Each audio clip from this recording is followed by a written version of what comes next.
오늘 읽으신 말씀 가지고 같은 감정, 다른 결과, 같은 감정, 다른 결과라는 제목으로 하나님의 말씀을 함께 나누겠습니다. 자, 지난주에 들었던 설교 말씀 잠깐만 우리가 보고 가죠. 지난주 제목이 우둔하면 사냥감이 된다. 우둔하면 사냥감이 된다라는 제목이었어요. 지난주 봤던 본문 중에 7절 말씀이 현재 진행형으로 그들이 구하는 것이 있다 이렇게 말하고 있었죠. 그래서 이게 무언가를 자세히 우리 봤는데 그게 뭐냐면 유대인들이 예전에도 구했고 지금도 구하고 계속 구하고 있는 그게 뭐냐? 그것이 하나님 앞에 의롭게 되는 거죠. 하나님 앞에 의롭게 되어 구원받는 거예요. 이거를 위해서 유대인들은 예전에도 구했고 지금 2025년 지금도 구하고 있고요. 그리고 미래에도 구할 것이에요. 그런데 그들이 구하는 것을 얻고자 하는 방법이 달랐죠. 복음이 아니라 율법의 행위로 구원받고자 했어요. 그리고 율법의 행위로만 의롭게 된다라고 생각했고 복음을 받아들이지 않고 도리어 예수 믿는 유대교 그리스도인들을 핍박하게 이르릅니다. 그 결과 어떻게 됐나? 7절이 얘기해 주죠. 구하는 것을 얻지 못하고 우둔하여졌다. 그렇게 사니까 우둔해졌대요. 영적 분별력이 사라져 버렸습니다. 그렇게 계속 시간이 지나면 8절이 그들 가운데 이루어지죠. 혼미하고 보지 못하고 듣지 못할 귀. 눈과 귀와 생각하는 머리가 달려 있어도 영적인 것들이 다 막혀버리는 거야. 그래서 9절에 생명의 떡이신 예수님을 믿지 않으므로 결국은 사냥감처럼 사냥받게 되어 있다라고 이야기하는 거예요. 그리고 그들에게는 하나님의 보응이 있는데요. 그 보응하심이 어떻게 나타나나 로마서 1장에 보니까 내버려 두신다라고 되어 있는 거예요. 내버려 두시는 거예요. 죄악을 저질러도 내버려 두시는 거예요. 멸망의 길로 가도 내버려 두시는 거죠. 예수님을 모르고 제대로 예수님에 대해 알지 못하고 우둔해져만 가는데 내버려 두세요. 예수님이 내버려 두면, 하나님이 내버려 두시면 그 삶의 책임과 결과를 그 사람이 오롯이 책임져야 한다라고 말씀을 드렸어요. 그렇기 때문에 우리 인생의 가장 큰 복이 뭐냐? 하나님이 간섭하시는 거야. 할렐루야. 우리 인생 하나님이 간섭하시는 거야. 그 말이 무슨 말이냐? 우리를 사냥감이 되지 않게 하신다는 것이고 우둔하지 않게 하신다는 것이고 올무와 넘어지는 것, 거치는 것에서 건져내겠다 하신 말씀이죠. 그래서 하나님이 간섭하시는 복된 인생, 죄를 지었을 때 얼른 돌이킬 수 있는 인생. 그래서 말씀 앞에 우리를 점검하여 점차 우둔해가는 신앙이 아니라 하나님이 간섭하심으로 변화되고 돌이키는 그런 인생을 살아가자는 말씀을 지난주에 나눴습니다. 할렐루야. 자, 오늘은 그 다음 말씀을 함께 보겠습니다. 자, 우리가 지난주에 바울이 이 로마서를 쓰는 시점에서 유대인들이 어떤 영적인 상태인지를 봤어요. 스스로 우둔해진다는 거예요. 그러면서 쭉 설명을 이어가는데 우리가 이 로마서를 시작하면서 6장, 7장, 9장, 11장에 이르기까지 사도 바울이 계속하는 질문이 있었다고 말씀드렸잖아요. 그게 뭐냐? 하나님이 이 백성을 버리신 건가라는 거예요. 그래서 계속 질문하면서 답하기를 아니라는 거예요. 하나님은 절대로 이 백성을 버리지 않았다라는 거예요. 그래서 로마서 11장 1절도 이렇게 시작해요. 그러므로 내가 말하노니 하나님이 자기 백성을 버리셨느냐? 그럴 수 없느니라 말하고 시작하는 거예요. 하나님이 이 백성 안 버렸다고 계속 얘기해요. 그런데 바울이 유대인들의 상태나 유대인들로 인하여 되어지는 일들을 말할 때에는 이와 반대예요. 이상하죠? 바울 자신은 버리지 않았다라고 얘기하는데 유대인들의 상태를 볼 때에 그렇지 않고 하나님이 버리셔서 더 이상 이들을 사용하지 않는 것 같은 그러한 현상들이 이들 가운데 일어나는 거예요. 그런데 11장 11절에서 왜 그렇게 됐는가? 이렇게 되므로 하나님께서 유대인들을 통하여 어떤 일을 하고자 하시는가, 그 일에 대한 목적, 그것을 11절에 밝힙니다. 자, 11절 한번 손으로 짚어보시고요. 11절을 한번 같이 읽어봅시다. 11절 시작. 그러므로 내가 말하노니 그들이 넘어지기까지 실족하느냐? 그럴 수 없느니라. 그들이 넘어짐으로 구원이 이방인에게 이르러 이스라엘로 시기 나게 함이라. 여러분, 유대인들이 실족하는 일이 있대요.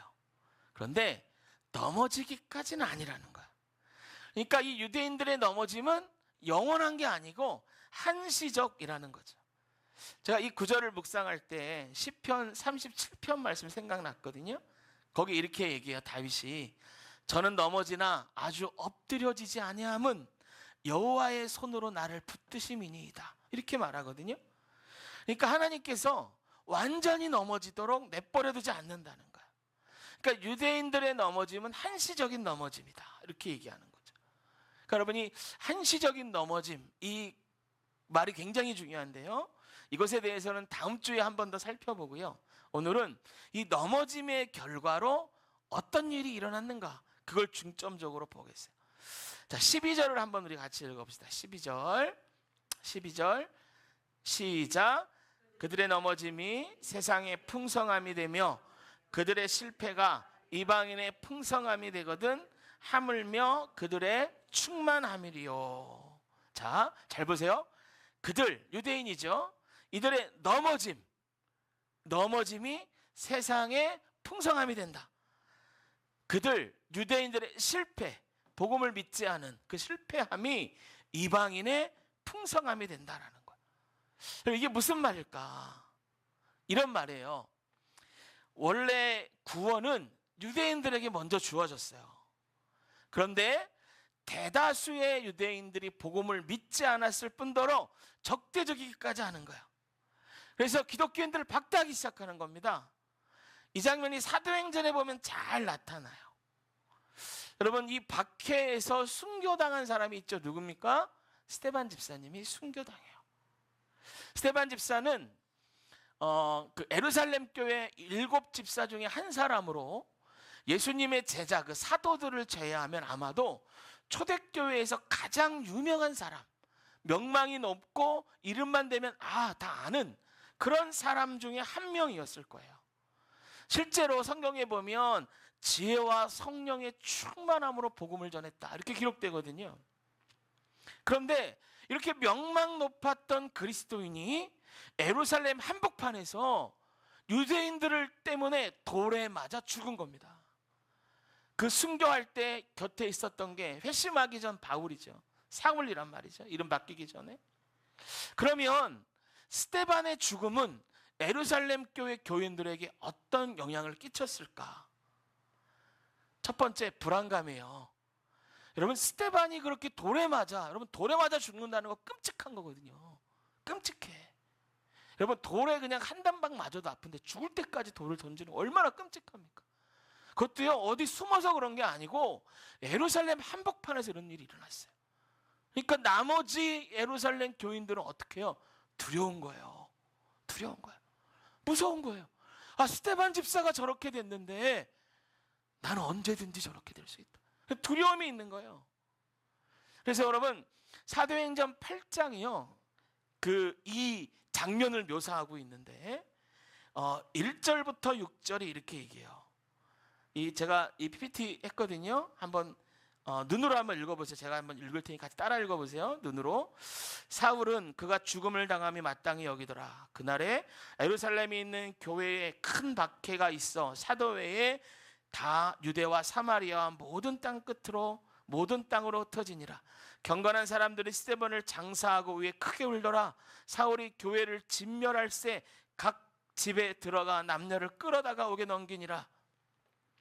흩어진 사람들이 두루다니며 복음을 전할세 빌립이 사마리아 성에 내려가 그리스도를 백성에게 전파하니 무리가 빌립의 말을 듣고 행하는 표적도 보고 한 마음으로 그가 하는 말을 따르더라. 여러분, 두려웠어요. 초대교회 성도, 예루살렘 교회 성도가 두려움에 어떻게 했냐면요, 집에 들어가서 숨었는데 사울이 각각 집으로 들어가서 예수 믿는 사람들을 다 끌어냈어요. 사울이 교회를 진멸, 이 땅에서 완전히 없애버리려고 했어요. 그래서 어떻게 했나? 흩어졌어요. 예수 믿는 사람들이 흩어졌어요. 굉장히 중요한 사건이에요. 두루 다니며 흩어졌는데, 이 당시 로마가 지배할 때 아닙니까? 로마가 세계를 다 지배했거든요. 유럽 다 지배했어요. 그러면서 했던 일이 뭐냐? 도로를 다 닦아놨습니다. 도로를 어디든지 갈 수 있게, 식민지 어디든. 여러분, 얼마나 이 도로를 잘 닦아놨는지 이 당시 로마가 닦아놓은 길이 지금도 있어요. 보수에서 지금까지 사용하는 길들이 너무 많아요. 견고하게. 그리고 백길을 다 정비합니다. 로마가 해적을 다 소탕하고요, 중요한 항구마다 로마 군대를 주둔시켜요. 왜 그랬겠습니까? 그 수탈한 것들, 진상품들, 이런 것들을 잘 로마로 가져올 수 있도록 길을 다 깔아놓은 거야. 백길, 도로 다 깔아놓은 거야. 이 길을 따라서 그리스도인 유대인들이 흩어진 거예요. 특별히 지금 터키가 있는 소아시아, 그러니까 터키가 반은 유럽이고 반은 아시아라고 할 수 있는 이 다리 하나를 건너면 유럽과 아시아가 나눠지는 터키거든요. 이 소아시아 지역으로 흩어졌어요. 여기에는 북쪽에 흑해가 있고요, 남쪽으로는 지중해가 있어요. 이 무슨 말이냐? 이 그리스도인들이 흩어진 이곳은 마음만 먹으면 백길과 도로로 어디든지 갈 수 있어요. 교도부가 된 거예요, 복음에. 이렇게 스데반의 선교로 예루살렘 교인이 세계 곳곳으로 흩어졌고요. 8장 4절에 보면 이렇게 말합니다. 같이 한번 읽어볼게요. 8장 4절 시작. 그 흩어진 사람들이 두루다니며 복음의 말씀을 전할세. 흩어진 자들이 복음을 전하기 시작한 거예요. 할렐루야. 그래서 교회가 생겼어요. 교회가 복음이 이방인들에게 전파됐어요. 이게 세계 선교의 토화선이 되는 거예요. 그런데 만약에 이러한 박해가 없었다 그러면 유대인들의 평생 살아온 그 습관상 이렇게 여겼을 거예요. 복음은 우리 유대인들만을 위한 거야. 그렇게 단적 짓고 복음을 이방인들에게 전하지도 않았을 뿐더러 복음이 전파되는 그런 일은 있을 수도 없었을 겁니다. 그런데 그들의 넘어짐으로 어떻게 됐어요? 복음이 세계에 전파된 거예요. 12절에 이 이야기를 하는 거예요. 지금 제 설명을 들었으니까 여러분 12절 한 번 더 읽어볼게요. 12절 한 번 더 같이 읽어볼게요. 로마서 11장 12절 시작. 그들의 넘어짐이 세상에 풍성함이 되며 그들의 실패가 이방인의 풍성함이 되거든 하물며 그들의 충만함이리요. 여러분 이게 무슨 뜻인지 이해가 가시죠? 넘어짐, 그걸로 세상이 풍성해졌어요. 그들의 실패가 이방인의 풍성함이 되었어요. 그런데 여러분 이 12절이 이해가 됐다고 그래서 처음부터 우리가 가졌던 그 질문의 답이 시원하게 되는 건 아니에요. 분명히 하나님은 이스라엘 버리지 않았다고 하셨는데, 그런데 1절부터 12절까지를 봐도 이스라엘을 버리지 않았다는 그 질문에 시원한 대답이 안 돼요. 이런 거죠. 이방인들의 넘어짐으로, 유대인들의 넘어짐으로 이방인들은 풍성함을 얻었단 말이에요.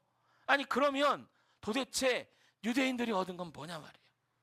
아니 그래서 그 실패했는데 그 실패 가운데 유대인들이 얻은 게 뭐냐 말이에요.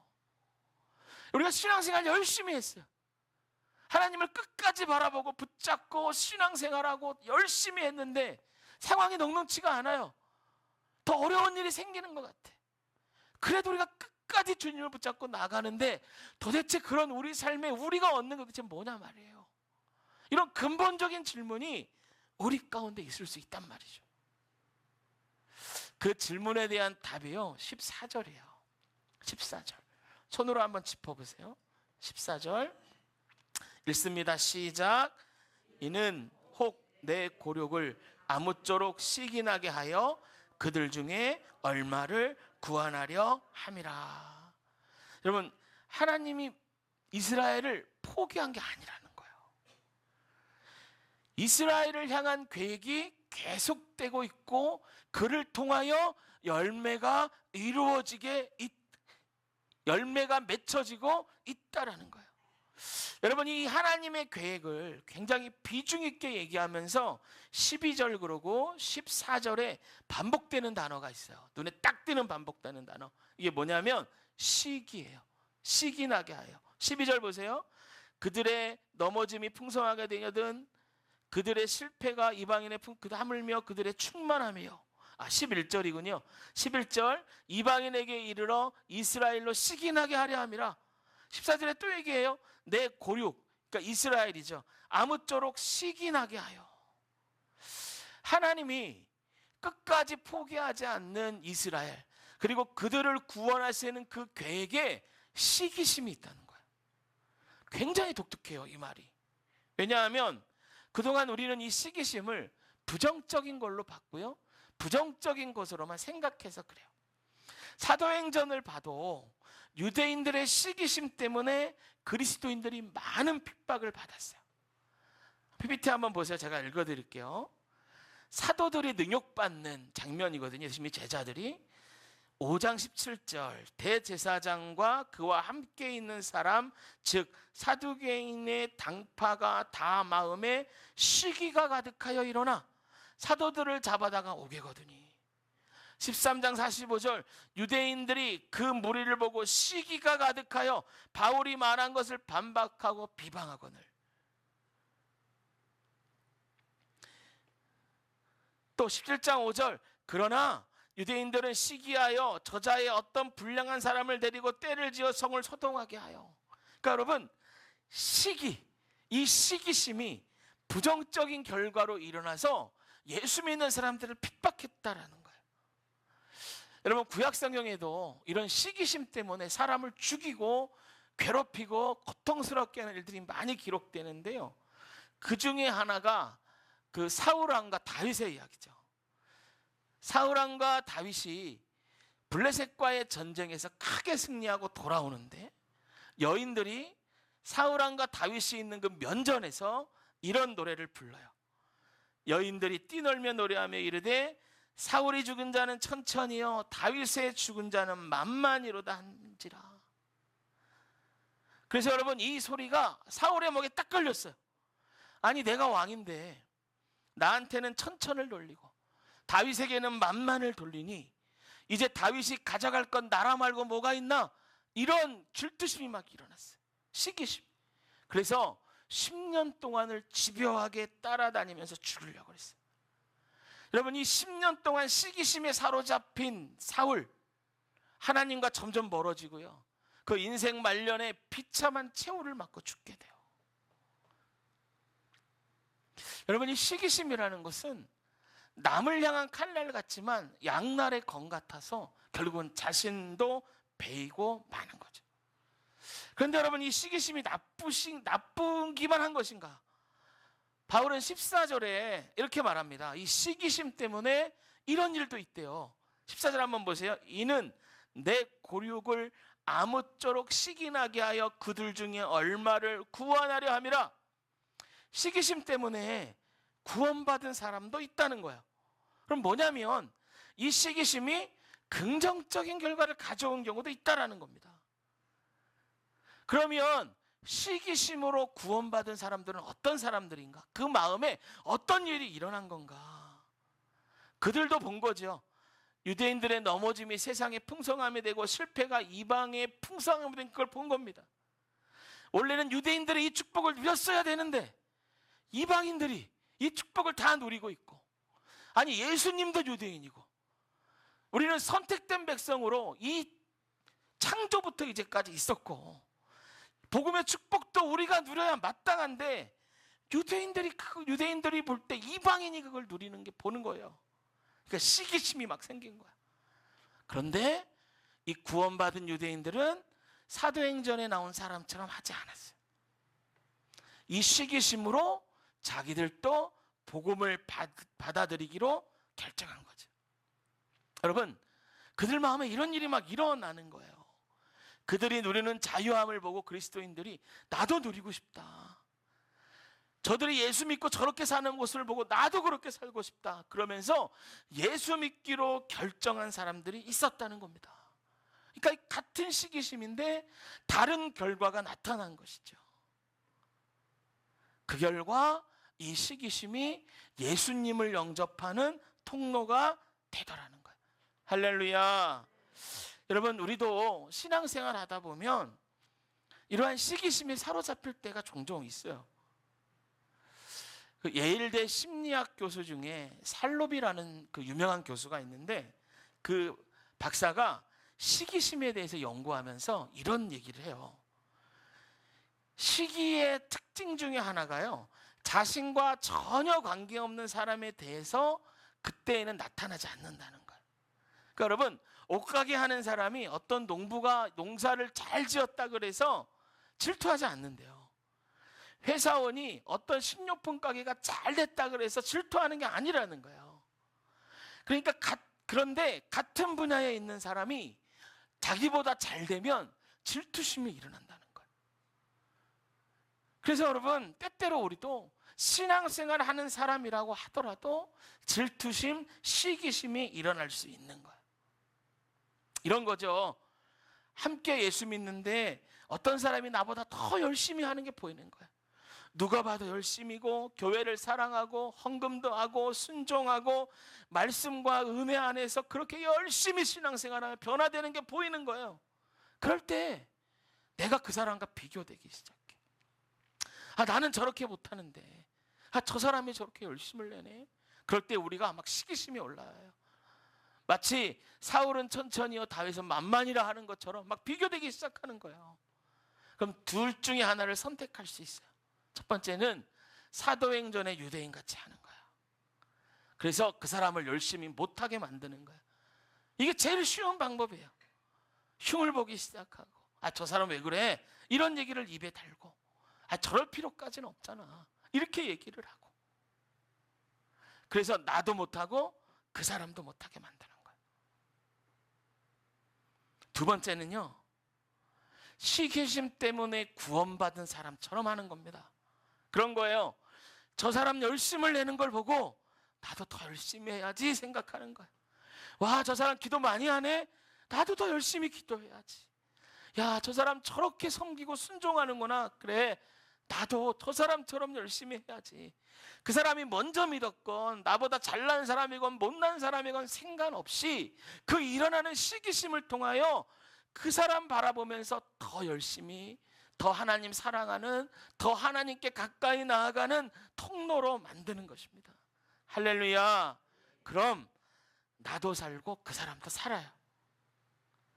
여러분, 사울이 다윗은 만만이요 이 노래 들었을 때 끓어오르는 그 질투심으로 다윗을 죽이려고 하는 게 아니라,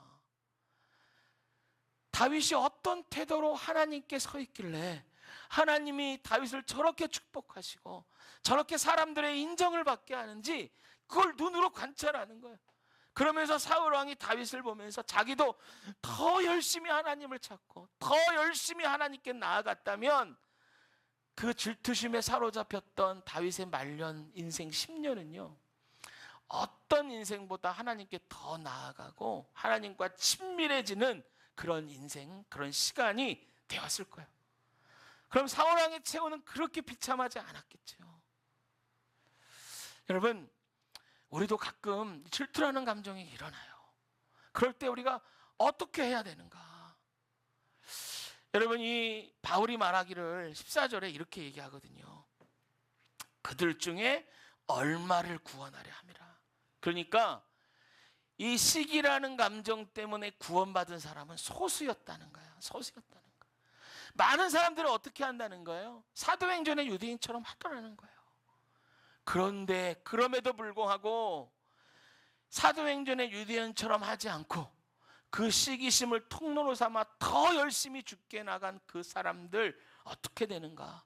구원받고 복음의 축복을 누리며 사도 바울과 같은 놀라운 복받은 사람이 되더라는 것입니다.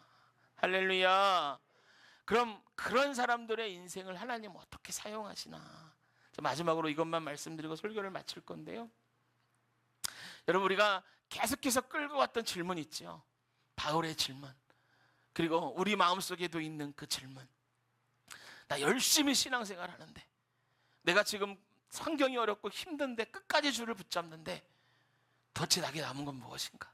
사도 바울, 유대인들 하나님 버리지 않았다라고 얘기하는데 그 않았다고 말하는 증거와 그게 무언가? 여러분, 이 질문에 대한 대답과 증거가 누가 되나? 14절에 그 사람들이 되는 거예요. 그들 중에 얼마를 구원하려 함이라. 그들 중에 얼마가 이 대답의 증거가 되더라는 거예요. 할렐루야. 하나님이 너희들 버리지 않았어. 하나님은 끝까지 너희와 함께 계셔. 그 증거가 뭐야? 그들 중에 얼마 구원받은 그 사람들, 그들의 인생이 하나님이 계심과 하나님의 뜻과 하나님의 놀라우심을 증명하는 그 증거가 되더라는 거예요. 할렐루야. 여러분, 피조물인 우리의 인생이 하나님을 증명하는 증거가 된다면 이게 얼마나 영광스러운, 얼마나 놀라운 인생입니까? 하나님이 우리를 사용하셔서 그런 일을 하신다는 게 얼마나 영광스러운 것입니까? 하나님이 소수일지라도 시기라는 감정을 통하여 하나님을 더 가까이 가고 그렇게 온전히 주님을 섬겼던 그들을 통하여 이 놀라운 일을 이루신다는 것입니다. 할렐루야. 여러분, 같은 시기라는 감정을 가졌지만 사도행전의 유대인과 오늘 본문 14절의 유대인은 삶의 결과가 너무 달랐어요. 여러분, 우리는 그 시기심 때문에 어떤 결과를 맞이하고 있습니까? 이건 특정 사람의 문제가 아니라 우린 인간입니다. 그리고 우리는 원죄가 있고 원래 죄를 사랑하는 인간이기 때문에 이런 시기심이 일어나요. 그때 그걸 어떻게 이용하느냐에 따라서 결과는 다른 거예요. 우리는 그 어떠한 마음의 어려움이더라도 시기심을 포함한 그 모든 것들이 다 하나님께 나아가는 통로가 되는 사람들 되시기를 축복합니다. 할렐루야. 그래야 나도 살고 그 사람도 살고 여러분 교회도 삽니다. 우리가 신앙생활 함께하는 우리는 시기하고 질투하라고 옆에 둔 게 아니고 서로가 격려되고 그들을 통하여 더 열심히 신앙생활하라고 붙여두신 주님이 세워놓은 사람인 줄로 믿습니다. 그래서 함께 배우고 서로 자극되고 격려가 되어 더욱더 하나님께 나아가는 서로가 통로가 되는 놀라운 역사가 우리 교회 가운데 있기를, 여러분들의 삶 가운데 있기를 주님의 이름으로 축복합니다. 할렐루야. 잠깐 제가 기도하겠습니다.